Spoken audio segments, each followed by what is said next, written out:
Shalom saudara-saudara, hari ini kita akan melanjutkan di dalam sesi ke-9 di dalam nubuatan Daniel 9:24-27 tentang 70 kali 7 masa. Yang adalah masa nubuatan 490 tahun. Tapi sebagaimana kita tahu, 486,5 tahun sampai di kayu salib, baru terjadi masa penundaan. Ini adalah zaman kasih karunia dan sisa 3,5 tahun yang belum digenapi. Daniel di dalam Daniel 12 menyaksikan kedua saksi Yesus yang kiri kanan dari dia di sungai. Yesus di atas air sungai dan yang di kiri kanan bertanya, berapa lama lagi sebelum semua ini digenapi? Dan Yesus berkata, 1 masa, 2 masa, dan setengah masa baru akan genap. Atau 3,5 tahun. Daniel juga ingin tahu. Tuhan berkata, Daniel, tutup kitab ini. Dimeteraikan sampai akhir zaman. Jadi ada masa penundaan. 3,5 tahun itu sudah ditunda sampai akhir zaman. Nah, di bagian akhir zaman itu, baru kita akan melihat penggenapan maksud dan tujuan yang keenam di dalam nubuatan ini. Yang keenam adalah mengurapi tempat yang maha kudus. Daniel menubuatkan bahwa dalam tempo 490 tahun, tempat maha kudus, rumah Tuhan, akan diurapi dan ditabiskan sebagai tempat kediaman selama 1000 tahun damai. Nah, apa nubuatan ini sudah digenapi? Belum. Tetapi akan digenapi pada waktu Yesus datang kembali di dalam kemuliaannya. Dan bumi ini yang akan menjadi rumah Tuhan selama 1000 tahun. Di mana Yesus bersama dengan umatnya. Umatnya yang dari zaman Adam sampai saat Yesus datang kembali. Semua yang sudah mengambil bagian di dalam kebangkitan pertama. Di mana tubuh yang lama, tubuh yang fana telah diubahkan. Dan kita mendapat kemuliaan Allah yang luar biasa dengan tubuh kemuliaan yang baru. Sehingga kita akan dapat hidup di dalam kemuliaan Allah. Lalu kita akan masuk ke dalam rumah Tuhan, tempat kediaman Tuhan. Bukan satu rumah yang terbatas, tapi seluruh bumi penuh kemuliaan Allah. Seperti air menutupi lautan. Wah, ini adalah masa yang sungguh luar biasa setelah Yesus datang kembali. Nah, di dalam Alkitab, setiap rumah Tuhan yang dibangun sesuai dengan gambar Tuhan, pasti akan penuh kemuliaan Tuhan. Dan itu nyata pada waktu ditabiskan. Kita melihat pentabisan rumah-rumah Tuhan yang ada sampai sekarang ini atau sebelum saat ini. Yang pertama Kemah Musa. Yang kedua Pondok Daud. Yang ketiga Bait Suci Salomo. Dan yang keempat, tubuh Kristus. Nah, kita melihat yang pertama, Kemah Musa. Kemah Musa hanya ditabiskan setelah diperiksa 18 kali. Dan terbukti sudah dibangun persis menurut gambar yang Tuhan telah berikan. Jadi, waktu Musa bangun, Tuhan berkata, harus bangun sesuai dengan firman. Jadi waktu sudah mau siap untuk ditabiskan, harus diperiksa apa sesuai dengan perintah Tuhan atau tidak. Dan kita melihat di dalam Keluaran 39 dan Keluaran 40 berulang-ulang. Misalnya Keluaran 39 ayat 1, 5, 7, 21, 26, 29, 31, 32, 42, 43. Dan Keluaran 40 ayat 16, 19, 21, 23, 25, 27, 29, 32. Kita melihat ada kalimat yang bunyinya kira-kira begini. Seperti yang diperintahkan Tuhan. Setelah semua sudah diperiksa dan sesuai dengan firman, baru kita melihat kemuliaan Allah dinyatakan di atasnya. Nah, lihat gambar Kemah Musa.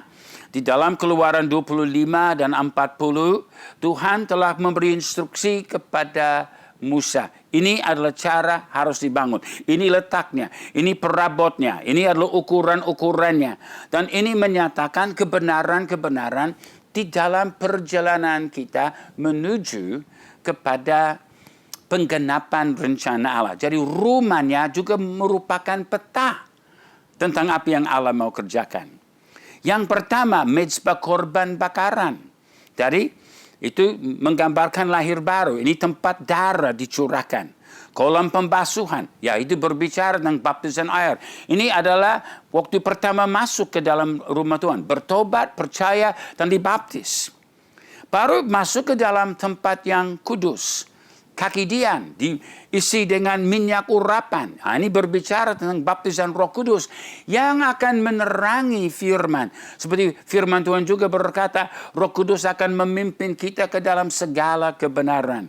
Meja roti pertunjukan dengan 12 ketul roti menggambarkan 12 rasul atau apostolik rasuli, doktrin-doktrin apostolik yang membawa dasar kebenaran firman Tuhan untuk kita. Lalu mezbah dupa, wah ini pujian dan penyembahan dan doa. Ingat Tuhan Yesus berkata kepada perempuan Samaria, Ibu, waktunya akan datang dan sekarang sudah sampai. Di mana penyembah-penyembah yang benar, nah itu mezbah dupa. Akan menyembah Bapa dengan roh. Nah, itu kaki dian. Dan kebenaran. Nah, itu adalah meja roti. Jadi ini adalah zaman gereja Tuhan. Yesus membawa kita masuk ke dalam zaman menyembah dengan roh dan kebenaran. Dan Bapa berkenan kepada yang demikian. Lalu di tempat yang maha kudus, tabut perjanjian, kesempurnaan, kemuliaan Allah dinyatakan. Wah, luar biasa kita melihat apa yang Allah kerjakan di dalam kemah Musa ini. Kita juga melihat di dalam letaknya perabot-perabotnya, bentuk salib. Kalau kita melihat tabut perjanjian itu sebagai kepala, mezbah korban bakaran sebagai kaki, perapian di mana terjadi pembakaran atas korban darah yang sudah dicurahkan. Di sini kita melihat dengan kedua tangannya Yesus jadi bentuk salib di dalam kemah Musa. Satu perjalanan yang ajaib buat kita, menggambarkan Kristus di tengah-tengah gerejanya.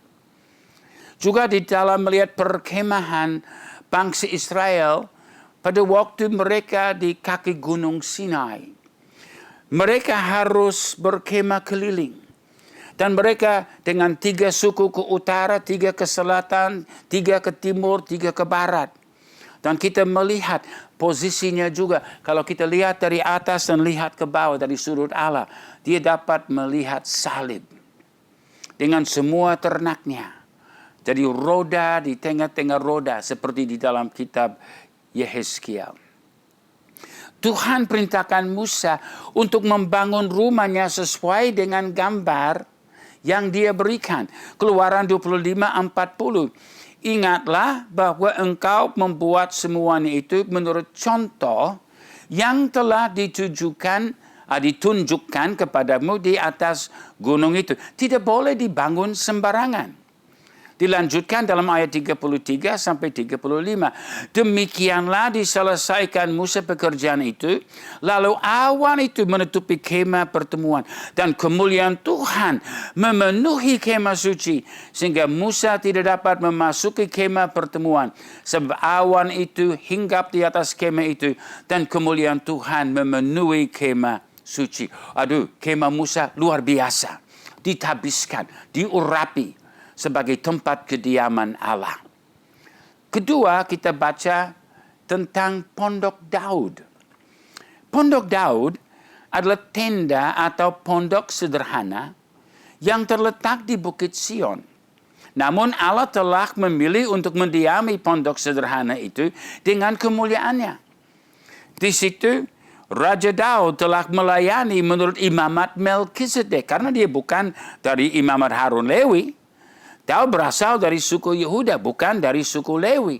Jadi dia melayani sesuai dengan imamat yang lebih tinggi daripada imamat Harun Lewi. Ini adalah keimamatan semua orang percaya. Imamat rajani, kerajaan imam. Dan di dalam pondok Daud, berkemah kemuliaan Allah.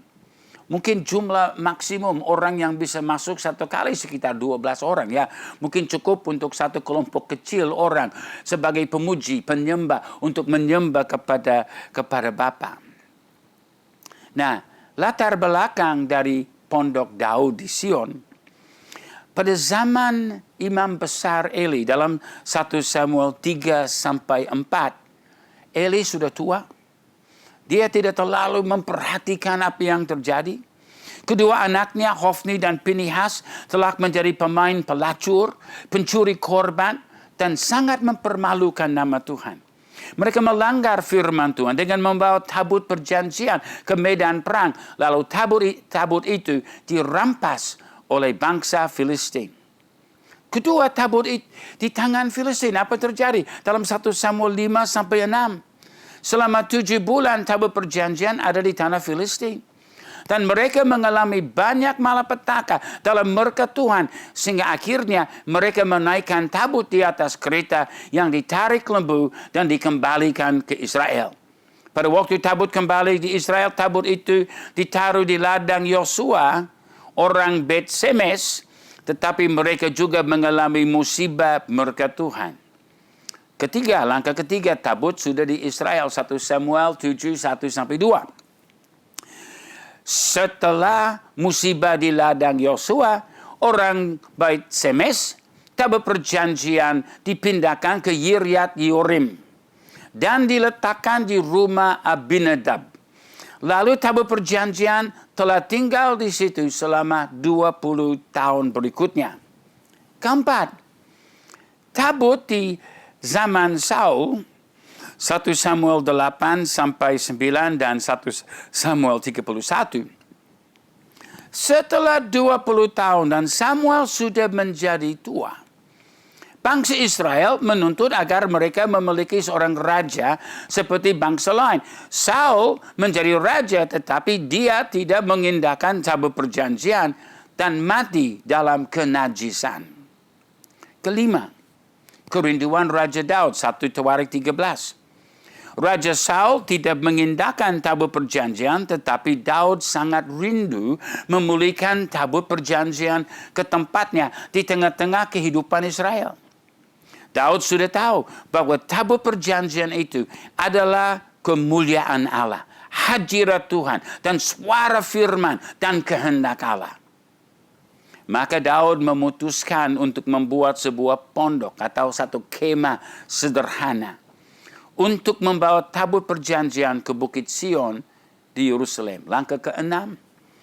2 usaha Raja Daud, 1 Tawarik 13 sampai 16.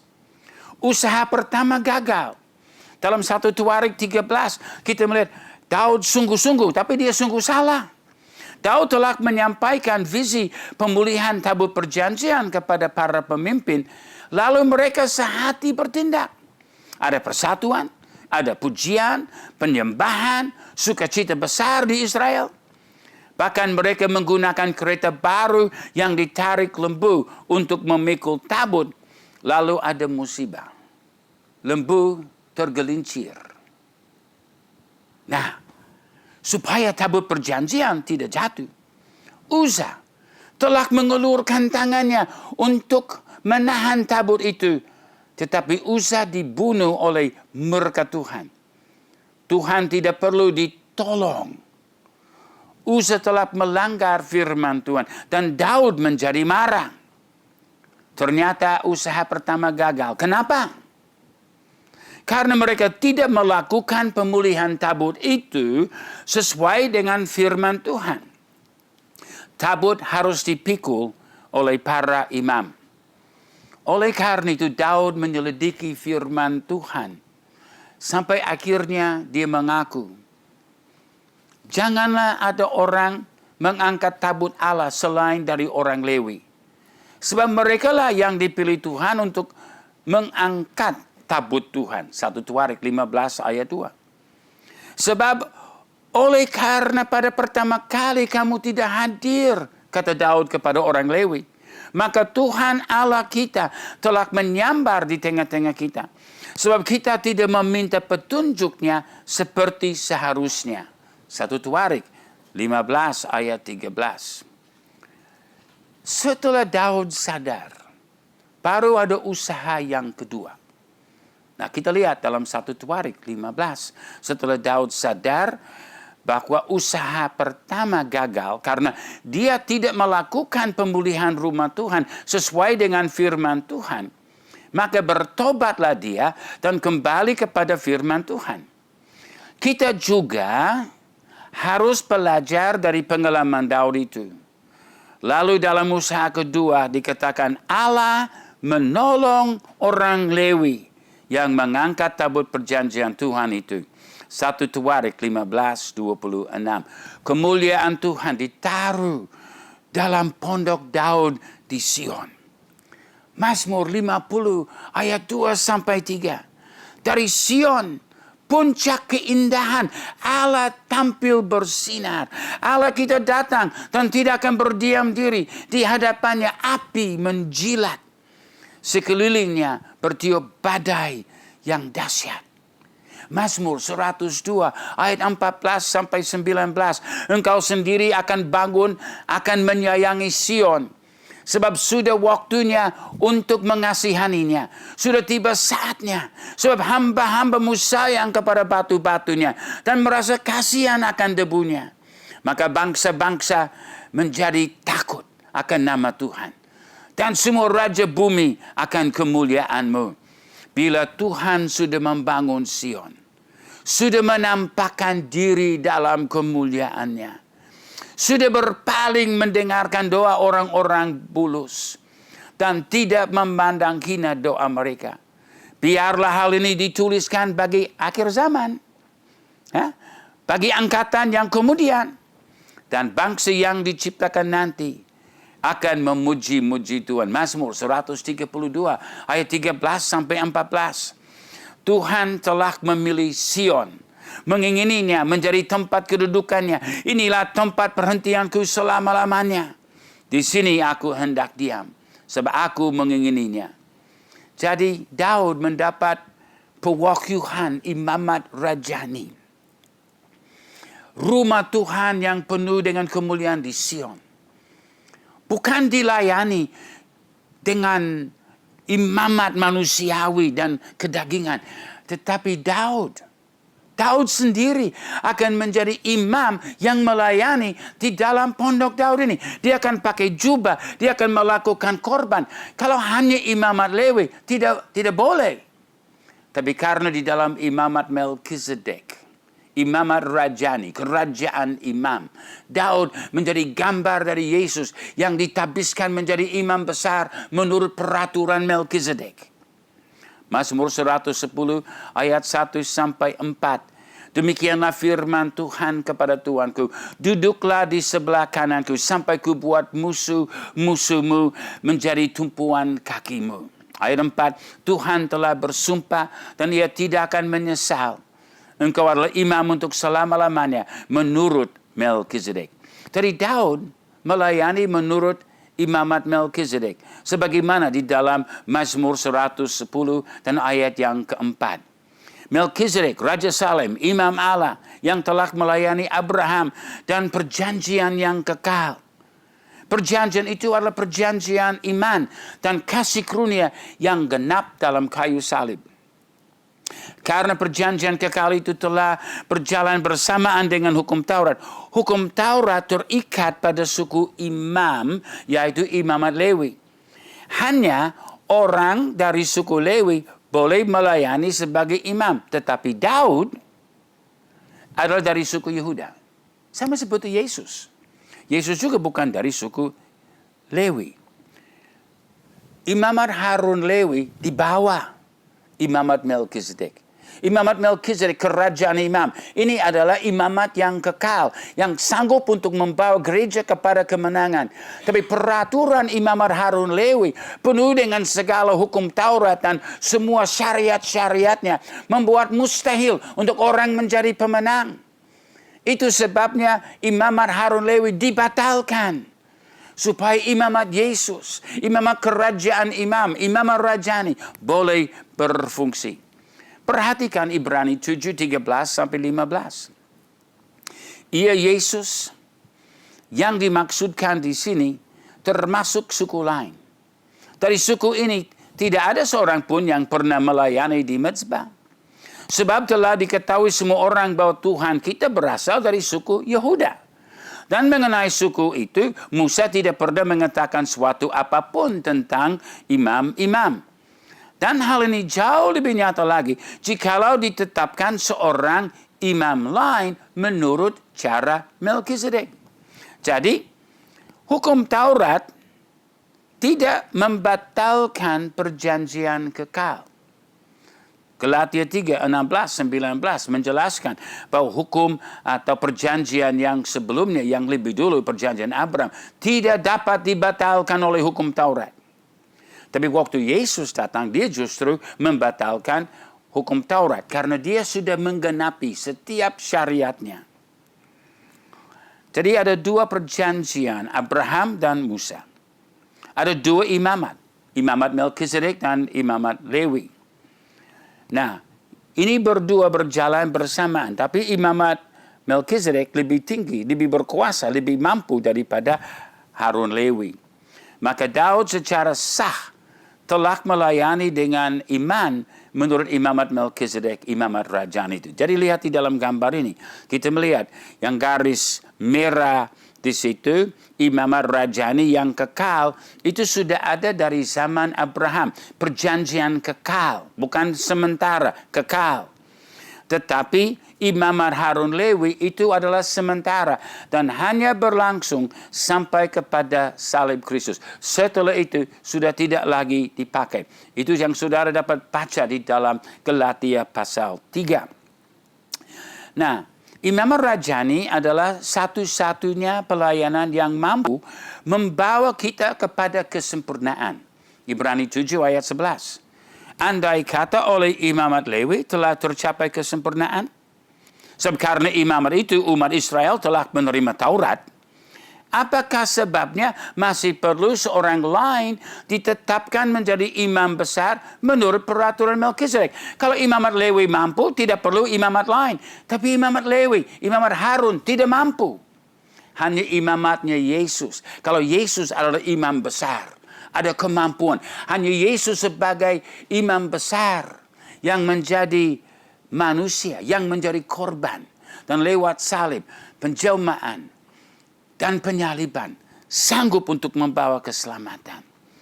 Jadi di dalam pondok Daud ditapiskan dengan kemuliaan dan pelayanan imamat rajani, pelayanan Melkizedek. Yang ketiga, bait suci Salomo. Gambar pembangunan bait suci telah diilhamkan Roh Kudus kepada Daud. Daud rindu untuk membangun sebuah bait suci bagi Allah. Dia sudah berpikir pondok tidak cukup. Harus ada gedung yang megah. Waktu berdoa, Roh Kudus memberi dia ilham tentang bagaimana membangun bait suci. Tetapi Daud dilarang oleh Tuhan untuk membangunnya, sehingga gambar itu diserahkan kepada Salomo. Setelah bait suci dibangun menurut gambar itu, kemuliaan Tuhan turun pada hari pendabisannya, yaitu dalam bulan ke-7 masa raya Pondok Daun. Jadi bait suci Salomo. Wah, luar biasa. 1 Tuarik 28 ayat 11-19. Daud menyerahkan kepada Salomo anaknya rencana gambar bangunan dari balai bait suci dan ruangan-ruangannya. Semuanya itu terdapat dalam tulisan yang diilhamkan kepadaku oleh Tuhan, kata Daud, yang berisi petunjuk tentang segala pelaksanaan rencana itu. Bait suci ditabiskan Setelah selesai dibangun oleh Salomo, pada bulan ke-7 dalam masa raya Pondok Daun. 2 Tuarik 5 ayat 3. Maka pada hari raya di bulan ke-7, angka 7, angka kesempurnaan. Di bulan ke-7, berkumpullah di hadapan raja semua orang Israel. Nah, di dalam bangsa Israel ada 3 masa raya. Ada Paskah pada bulan pertama, Pentakosta pada bulan ketiga, dan masa raya Pondok Daun pada bulan ke-7. Paskah menyatakan keselamatan, Pentakosta baptisan Roh Kudus diperlengkapi dengan firman dan roh, dan Pondok Daun menyatakan kepada kita kesempurnaan. Nah, pada waktu bait suci selesai dibangun menurut gambar Tuhan, lalu ditabiskan, maka kemuliaan Tuhan memenuhi seluruh rumah itu. 2 Tuarik 5, 13 sampai 14. Pada ketika itu, rumah itu yakni rumah Tuhan dipenuhi awan. Sehingga imam-imam tidak tahan berdiri. Sama seperti yang dialami Musa di dalam pentabisan kemah Musa itu. Dia tidak bisa tahan berdiri karena kemuliaan yang dahsyat. Dan imam-imam tidak tahan berdiri untuk menyelenggarakan kebaktian oleh karena awan itu. Sebab kemuliaan Tuhan memenuhi rumah Allah. Nah, pentabisan rumah Tuhan dahsyat. Juga kita melihat dengan rumah Tuhan atau gereja Tuhan yang disebut tubuh Kristus. Ini yang keempat. Sebagaimana ketiga rumah Tuhan dalam perjanjian lama harus dibangun menurut gambar Tuhan. Demikian juga tubuh Kristus. Rasul Paulus telah menjelaskan bahwa dia adalah seorang ahli bangunan yang meletakkan dasar. Dan bahwa kita juga harus memperhatikan gambar Tuhan supaya jangan kita salah bangun. Tubuh Kristus. Banyak anggota. Satu tubuh. 1 Korintus 3 ayat 10. Sesuai dengan kasih karunia Allah yang dianugerahkan kepadaku. Aku sebagai seorang ahli bangunan yang cakap. Ahli bangunan yang cakap pasti harus ada gambar. Menggunakan gambarnya. Telah meletakkan dasar. Dan orang lain membangun terus di atasnya. Nah, kalau kita mau bangun terus di atasnya, kita pun juga harus melihat gambar itu. Tiap-tiap orang harus memperhatikan bagaimana ia harus membangun di atasnya. Kalau kita tidak melihat gambar, bagaimana kita bisa bangun? Gambar tubuh Kristus akhir zaman yang paling lengkap. Nah, kita bisa melihat dari Kisah 2 sampai di akhir Alkitab. Tentang gambar umat Tuhan, tubuh Kristus, gereja Tuhan, bait suci Allah yang akhir zaman. Paling lengkap.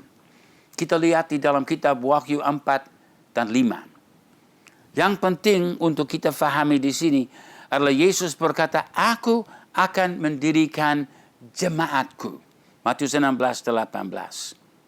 Jadi Yesus yang akan bangun. Bukan ide manusia. Yesus mempunyai pola, Yesus punya gambar, Yesus punya rencana, dan dia akan bangun. Kita adalah pelayan-pelayan yang bekerja bersama di bawah kepemimpinan Tuhan Yesus. Kepada Rasul Yohanes, Yesus berkata, aku akan menunjukkan kepadamu apa yang harus terjadi sesudah ini. Wahyu 4 ayat 1. Jadi Yesus mempunyai gambar. Sekarang dia akan berikan gambar itu kepada Rasul Yohanes. Aku menunjukkan kepadamu apa yang harus terjadi sesudah ini. Jadi Allah sedang mencari tempat kediaman yang kekal. Kalau kita lihat sepanjang sejarah.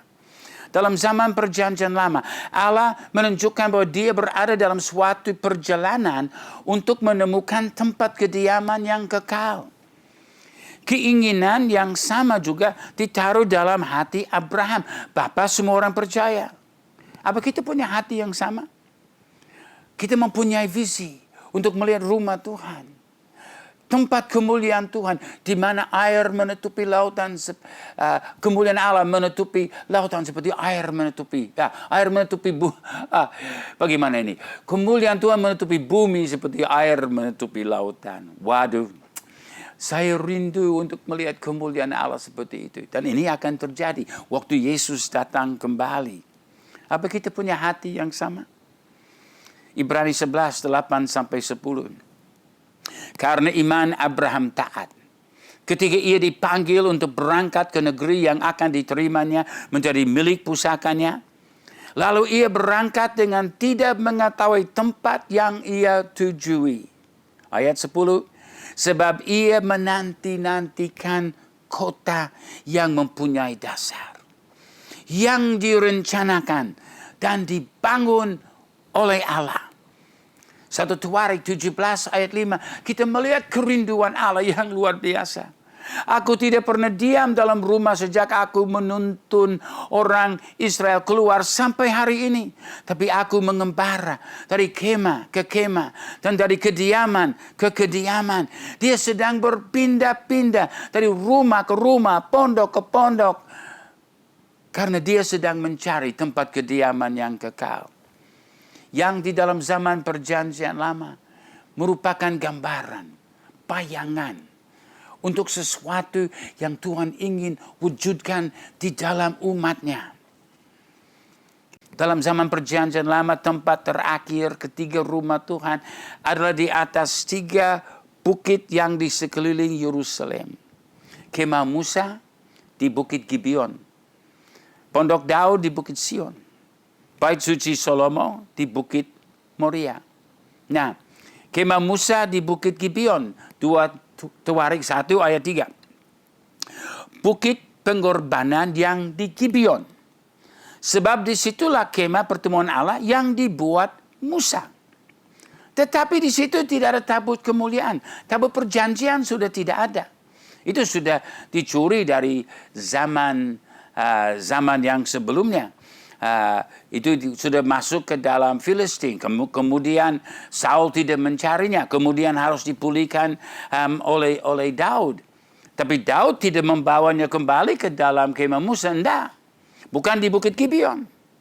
Dia membawanya ke pondok di atas Bukit Sion. Jadi yang kedua, Pondok Daud di Bukit Sion.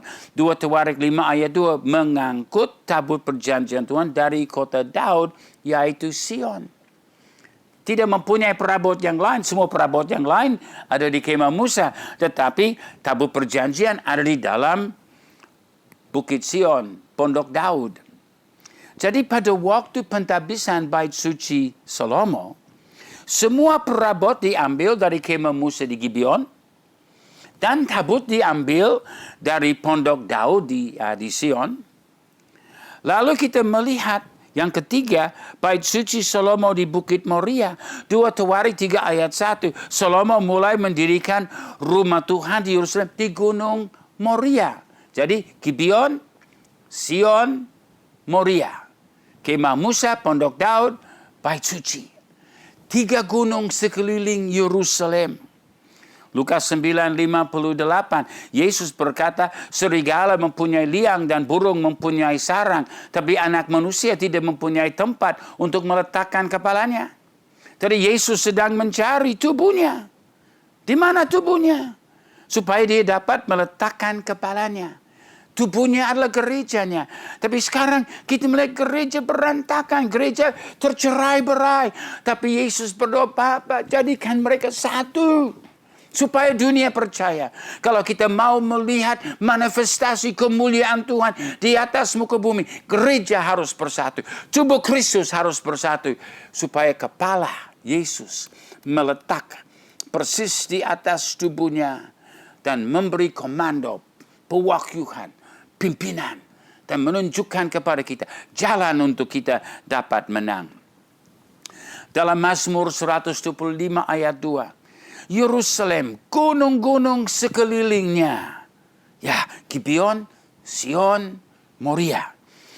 Yerusalem, gunung-gunung sekelilingnya. Demikianlah Tuhan sekeliling umatnya. Memang hadirat Tuhan nyata di kemah Musa, nyata di Pondok Daud, nyata di dalam Bait Suci Salomo. Sekeliling Yerusalem, bukit-bukit. Gibeon dengan kemah Musa, Sion dengan Pondok Daud, Moria dengan Bait Suci Salomo. Tapi rumah Tuhan akhir zaman, rumah Tuhan tubuh Kristus yang akan selesai dibangun pada akhir zaman akan dibangun atas dasar rumah-rumah Tuhan masa lampau. Kemah Musa, Pondok Daud, dan Bait Suci Salomo. Dan semua kebenaran Tuhan yang dinyatakan di dalam ketiga rumah yang dulu itu akan menjadi nyata. Ketiga rumah itu akan yang terletak di atas 3 bukit di Yerusalem adalah dasar untuk pembangunan gereja Tuhan tubuh Kristus. Perhatikan Mika 4 ayat 1 sampai 2. Akan terjadi pada hari-hari yang terakhir. Gunung rumah Tuhan. Nah, gereja akhir zaman, tubuh Kristus. Akan berdiri tegak mengatasi gunung-gunung dan menjulang tinggi di atas bukit-bukit. Gibeon, Sion, Moria. Bangsa-bangsa akan berduyun-duyun ke sana. Dan banyak suku bangsa akan pergi serta berkata, mari kita naik ke gunung Tuhan, ke rumah Allah. Nah, jadi akan terjadi pada hari-hari terakhir. Gunung rumah Tuhan. Tubuh Kristus akan berdiri tegak mengatasi gunung-gunung. Fondasinya pewahyuan di dalam kemah Musa yang akhirnya di Bukit Gibeon. Di dalam Sion yang ada di Pondok Daud, Bukit Sion. Dan di Bukit Moria, Bait Suci Salomo. Banyak sekali pewahyuan yang menuju kepada pewahyuan umat Tuhan, gereja Tuhan, tubuh Kristus yang akan nyata pada akhir zaman. Jadi dalam Mika 4, 1 sampai 2 kita melihat gunung rumah Tuhan. Ada 3 bukit, 3 gunung, tapi di atas semuanya adalah bukit rumah Tuhan, gereja Tuhan yang akan nyata di seluruh dunia. Kemuliaan Allah dinyatakan di dalam ketiga rumah Tuhan perjanjian lama pada waktu pentabisannya. Demikian akan terjadi dengan gereja akhir zaman, tubuh Kristus, yang akan ditabiskan sebagai rumah Tuhan yang siap hidup bersama Yesus dalam 1000 tahun damai. Bumi akan diurapi sebagai tempat maha kudus, tempat kediaman Allah bersama dengan kita. Yesus berkata bahwa dia akan membangun jemaatnya. Bait suci yang terakhir, bukit rumah Tuhan. Wah, luar biasa. Setiap kali manusia berusaha mengambil alih dan membangun rumah Tuhan, kita gagal. Halangan kita adalah pikiran yang berdasarkan kedagingan dan kekurangan iman. Sehingga kita hanya menghasilkan kantong kulit yang keras, yang tidak sanggup menerima air anggur yang baru. Kita harus memiliki pikiran yang sudah dibaharui oleh kebenaran firman dan urapan Roh Kudus. Dalam Roma 12 ayat 1 sampai 2. Aku menasihatkan kamu supaya kamu mempersembahkan tubuhmu sebagai persembahan yang hidup, yang kudus, dan yang berkenan kepada Allah. Itu adalah ibadahmu atau pelayanan sebagai imam yang sejati. Janganlah kamu menjadi serupa dengan dunia ini. Jangan kita ikut pola manusiawi. Jangan kita ikut pola hukum Taurat. Jangan kita mengikuti sistem dan pola yang tidak sesuai dengan pewahyuan firman. Kita harus beriman kepada apa yang Tuhan firmankan. Jangan menjadi serupa dengan dunia ini, tapi berubahlah oleh pembaharuan budimu. Pikiran kita harus dibaharui. Pewahyuan firman, pewahyuan Roh Kudus. Supaya kita memiliki visi seperti yang ada di dalam hati Allah. Sehingga kamu dapat membedakan manakah kehendak Allah, apa yang baik, yang berkenan kepada Allah, dan yang sempurna. Dalam Matius 16 ayat 18, bagus sekali terjemahan bahasa Yunani aslinya. Aku akan mendirikan jemaatku, dan alam maut tidak sanggup menghadapinya. Biasa kita mendengar, aku akan mendirikan jemaatku, dan seperti jemaat yang diserang dan jemaat tidak akan dikalahkan. Tapi di sini alam maut tidak akan bertahan terhadap gereja Tuhan. Di zaman dulu hanya rumah Tuhan yang dibangun menurut gambar Tuhan ditabiskan dengan kemuliaan. Apa yang beda pada akhir zaman? Sama sekali tidak ada perbedaan. Dulu harus sesuai firman baru ditabiskan, baru diurapi. Sama dengan gereja akhir zaman. Seperti dengan kemah Musa, pondok Daud, bait suci Salomo. Hanya sesuai dengan firman Tuhan. Urapan dan kemuliaan Allah nyata. Sama juga, urapan itu mulai dicurahkan pada hari Pentakosta dalam Kisah Para Rasul pasal 2. Dan akan berjalan terus sampai gereja sempurna. Sama seperti Kristus. Dan akan diurapi. Menjadi tempat kediaman Allah selama 1000 tahun damai. Bumi akan menjadi tempat kemuliaan Allah. Bumi akan penuh dengan kemuliaan Allah seperti air menutupi lautan. Seperti Yesaya 30 ayat 26. Kemuliaan Allah 7 kali lebih daripada cahaya matahari selama 7 hari. Waduh. Kalau kita mengingini kemuliaan Tuhan, maka kita harus membangun sesuai gambarnya. Tidak boleh tinggalkan gambarnya. Kemah Musa tidak akan ditabiskan kalau tidak sesuai dengan gambar.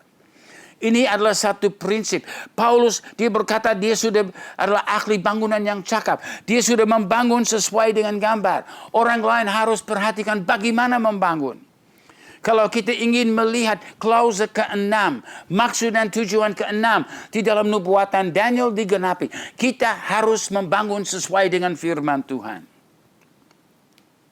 Yang kita harus pilih adalah apakah kita sungguh mau menerima air anggur baru dan apa akan kita lakukan untuk memilikinya. Apa kita akan menyerahkan segala sesuatu. Seperti di dalam Markus 2 ayat 22. Tidak seorang pun mengisikan anggur yang baru ke dalam kantong kulit yang tua. Karena jika demikian anggur itu akan mengoyakkan kantong itu. Struktur-struktur manusiawi yang lama tidak akan sanggup menerima pewahyuan, firman, urapan, kuasa yang Allah mau nyatakan di akhir zaman ini. Harus ada kantong kulit yang baru. Kalau orang mengisi air anggur yang baru ke dalam kantong yang lama itu, sehingga anggur itu dan kantongnya dan dua-duanya terbuang. Tapi anggur yang baru hendaknya disimpan dalam kantong yang baru pula. Apa kita bersedia memiliki kantong yang baru agar memiliki air anggur baru? Apa harus berubah? Ke depan, apa kita mau cuma sama? Kalau kita melakukan sama dengan mengharapkan sesuatu yang berbeda, itu definisi kegilaan.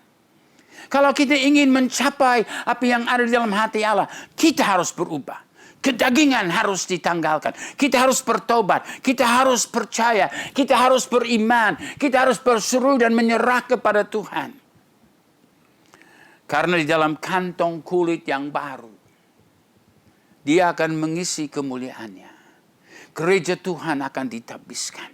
Dan bumi ini akan menjadi tempat kediaman Allah selama 1000 tahun. Wah, luar biasa.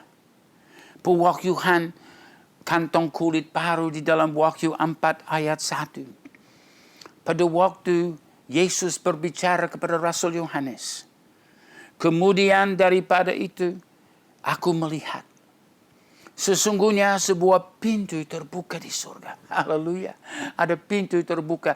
Dia belum tutup pintu. Bukan seperti di zaman Nuh. Dia sudah tutup pintu. Dan memang ada saatnya Tuhan akan tutup pintu. Tapi saat ini pintu terbuka. Dan suara yang dahulu yang telah ku dengar berkata kepadaku seperti bunyi sangkakala. Katanya, naiklah kemari. Aku akan menunjukkan kepadamu apa yang harus, bukan apa yang mudah-mudahan, atau apa yang barangkali, atau apa yang kira-kira enggak. Aku menunjukkan kepadamu apa yang harus terjadi sesudah ini. Dan inilah yang kita akan pelajari di dalam sesi berikut. Tuhan Yesus memberkati. Amin.